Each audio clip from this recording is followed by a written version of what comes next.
слава на нашиот Господ Исус Христос. Евангелието за оваа недела ни дава една парабола за богатиот човек, чиј живот наизглед е успешен и сигурен. Има добра жетва, барите му се мали, одлучува да изгради нови, поголем.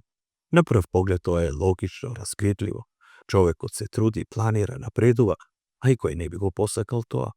Нешто слично како и луѓето денес. Ако не инвестираш, ако не го прошириш бизнисот, ако не си во чекор со конкуренцијата, ќе отпаднеш, ќе бидеш згазен. Сето ово само по себе и не е проблем. Бог не осудува економијата, работата, инвестирањето, напредокот.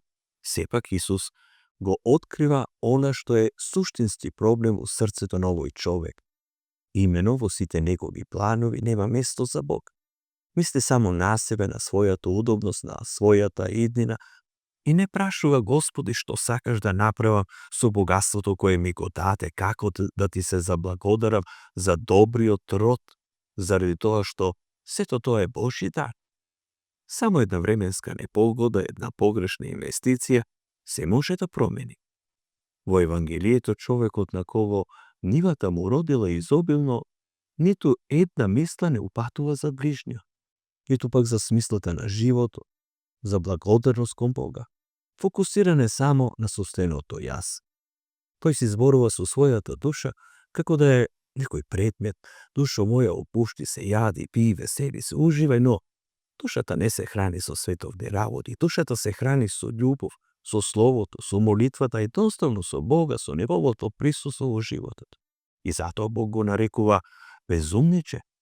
Безумен не затоа што работи или пак е богат, туку затоа што живеел како да е господар на животот и на смртта.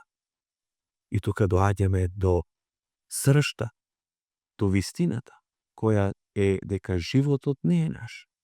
Ние не го примаме и ќе го положиме назад во Божји раце. Исус не соочува со една од главните прашања на човековото постоење, дека на крајот, кога ќе заминеме од овој свет, ќе ја завртиме последната страница од нашиот живот. Каде ја наоѓаме смислата на нашето постоење, на нашиот живот? Во нашите амбари, во нашите сметки, нашите проекти и инвестиции? Современиот свет те учи: биди успешен, купувај, купи уште нешто, инвестирај. Конзумеризмот создава нови потреби, нови желби, нови трки, кои никогаш нема да завршат.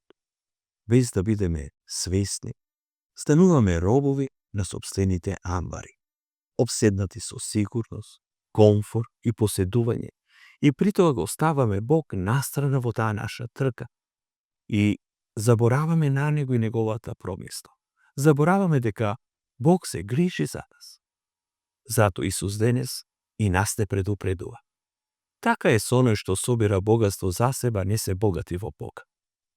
Да се богатиме во Бога значи да ја ставиме љубовта кон Бог и ближниот на прво место.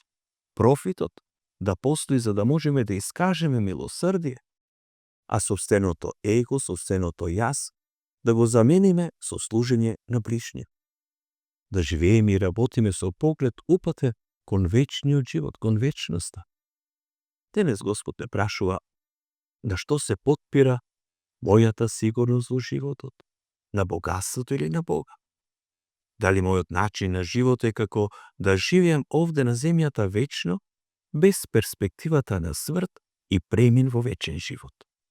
Може би пак и живеам свесно дека животот е Божји дар и дека еден ден ќе застанам пред Бога.